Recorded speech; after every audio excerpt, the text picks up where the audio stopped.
위원님 지금 NBA 플레이오프가 한창 진행되고 있잖아요. 네. 지금 촬영 기준으로 못했던 선수나 잘했던 선수가 있다면 어떤 선수가 있을까요? 일단 못했던 선수부터 보면 뭐 아직까지 극초반이긴 해요. 네, 그런데 1라운드에서는 뭐 4전 전패 혹은 뭐 1대4, 2대4, 3대4로 지면 곧바로 짐을 싸야 되니까 그래서 첫 2경기 정도를 할지라도 좀 살펴보면 일단 팀으로 놓고 보면 피닉스가 제일 실망스럽고요. 선수로 봐도 브래들리 빌, 케빈 듀란트가 제일 실망스럽고 감독으로 놓고 봐도 프랭크 보겔 감독이 제일 실망스러워요. 우선 브래들리 빌 같은 경우에는 40분 뛰고 있는데 평균 14점이고 듀란트는 제가 주야창천 말씀드렸죠. 얘는 플레이오프 가면 퍼진다. 근데 지난 2차전에서도 20점 못 넣었거든요. 물론 나이가 들어서 노쇠한 부분도 있긴 하지만 저는 이렇게 정규 시즌 때 노장들을 관리 안 해주면 100% 퍼진다라고 생각을 해요. 왜냐면 그들도 인간인데. 그래서 이런 부분들을 대처 못한 프랭크 보겔 감독이 결국에는 뭐 지금 2패까지 몰린 이유가 되지 않았나. 뭐 이거 올릴 때 피닉스가 승리를 거둘 수도 있겠지만 현재까지는 이런 선수들이 생각이 납니다. 잘했던 선수나 팀 지금 뭐 현재까지 표본이 크진 않지만 뭐 파스칼 시아캄이 첫 2경기에서 73점 넣었거든요. 36.5점 넣었고 릴라드도 뭐 전반에 잘하고 후반에 못하긴 했다고 치더라도 2경기에서 67점, 34.5점이고 뭐 타이리스 맥시도 엔비디가 정상 컨디션이 아니다 보니까 첫 2경기에서 68점, 34점 넣고 있는데 저는 개인적으로 굉장히 좀 잘하고 있는 팀은 아이러니하지만 1번 시드인 썬더라고 생각해요. 그러니까 오클라호마 시티 썬더가 많은 전문가들이 현지에서도 얘기했거든요. 역대 서부 1번 시드 가운데 가장 약하다. 이거는 1번 시드를 차지한 팀에 대한 존중이 좀 부족한 거잖아요. 그런데 그도 그럴 게 뭐 사실 경험이 많지 않고 그 다음에 뭐 1번 시드와 2번 시드, 뭐 3번 시드 차이가 또 크지 않았기 때문인데 저는 그래서 뉴올리언스랑 1차전을 되게 유심히 지켜봤어요. 경험이 없는 친구들이 나갔을 때 제일 쫄 수밖에 없는 무대가 1차전이거든요. 그렇잖아요. 첫 경험이니까. 근데 1차전을 어쨌든 진흙탕 승부를 잡아내고 2차전 개박살 냈잖아요. 그래서 저는 2차전을 보고 이 친구들은 됐다. 제일 큰 고비가 1차전 패배. 그 다음에 그 1차전 패배의 여파를 극복하지 못하고 2차전도 뭐 지거나 아니면 과역 때문에 선수들이 다치거나 이런 부분이었는데 스무스하게 그냥 2승 딱 달성했거든요. 그래서 저는 썬더도 기대 이상이라고 뭐 볼 수가 있겠고 마이애미 히트는 역시나 또 아이러니하지만 8번 시드가 1번 시드 원정 2경기에서 1승 1패면 아주 굿입니다. 홈코트 어드밴티지를 빼앗아 온 거잖아요. 그래서 와 마이애미는 정말 잘하고 있다라고 표현을 하고 싶은데 봄농구 마이애미는 좀비잖아요. 버틀러가 빠져도 누가 빠져도 진짜 이상한 데서 선수도 막 튀어나옵니다. 그리고 에릭 스폴스트라 감독. 야 진짜 뭐 저는 이 감독이 30개 팀 NBA 지도자 가운데 1위라고 생각해요. 2차전을 잡아낸 것도 결국에는 마이애미의 3점이 43개 중에 23개가 들어갔는데 그게 우연이겠느냐?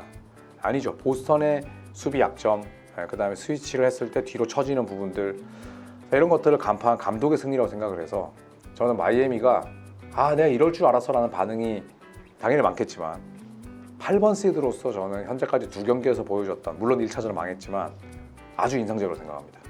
2, 3차전까지 지난 시점에서 가장 좀 화제가 됐던 장면이나 경기가 있었을까요? 좀 필요한 이야기이긴 하지만 뉴욕 닉스랑 필라델피아의 2차전 아닐까요?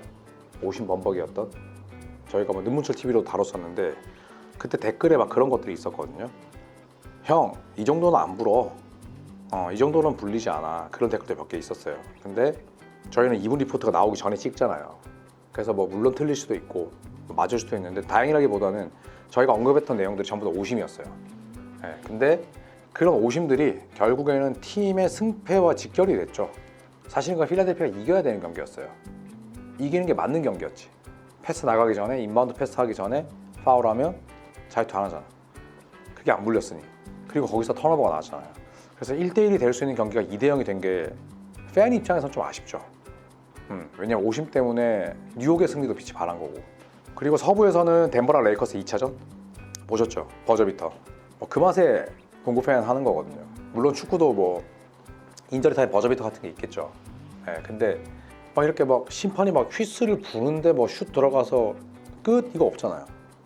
뭐 세리머니할 시간 주고 거기서 뭐 30초라도 줄 거 아니야. 근데 NBA는 딱 버저와 함께 끝나는 그런 맛이 있는데 레이커스 팬들 입장에서는 통안의 패였죠. 20점 차로 이기다가 그걸 뒤집혔고 버저비터로 졌으니까 저는 그 경기를 보면서 괜히 챔피언의 DNA가 흐르는 게 아니구나. 또 하나는 3차전이 끝나고 저희가 이걸 올릴지 모르겠지만 지금 르브론 제임스가 플레이오프 6연패예요. 작년 컨퍼런스 결승 때 덴버한테 4연패 했잖아. 지금 2연패니까 천하의 르브론 제임스가 플레이오프 6연패야. 그 다음에 천하의 르브론 제임스와 케빈 듀란트가 첫 두 경기에서 다 졌어. 그 두 명의 시리즈 0대2야. 커리는 없어. 제가 플레이오프 첫 두세 경기를 통해 느낀 건 진짜 이제 세대 교체의 시작을 완전히 알리는 한 해구나.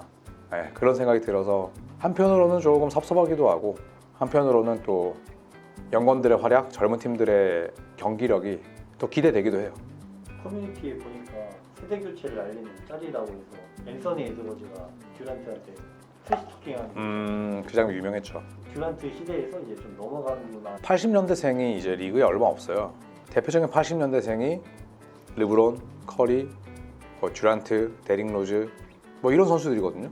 그 진짜 거의 없죠. 마이크 콘리, 아로포드 이런 선수들인데 주축으로 활약하는 듀란트, 커리, 르브론은 진짜 경외의 대상이고 다만 이제 이 선수들이 더 이상 소위 말하는 그냥 혼자 캐리해서 팀을 높은 곳으로 올려놓기에는 이제는 좀 세월이 많이 지난 것 같아요. 95년생 이후 선수들이 득세하고 있고 그런 걸 봤을 때 스포츠 선수들 얘기하잖아요. 내가 전성기 때는 저 새끼 저거 쉽게 꺾었는데 쉽게 내가 수비 무너뜨리고 발목 부러뜨렸는데 어느 날 자고 그러니까 그게 안 되네. 은퇴해야지 라는 농구 선수가 되게 많았어요. 그러니까 약간 현타 온 거지. 완전 바보였는데 이제 예의를 못 제끼니까. 그래서 약간 그런 분위기일 것 같아요. 그래서 NBA도 올 시즌이 무언가 세대 교체에 아주 큰 좀 변곡점이 되는 한 해가 아닌가?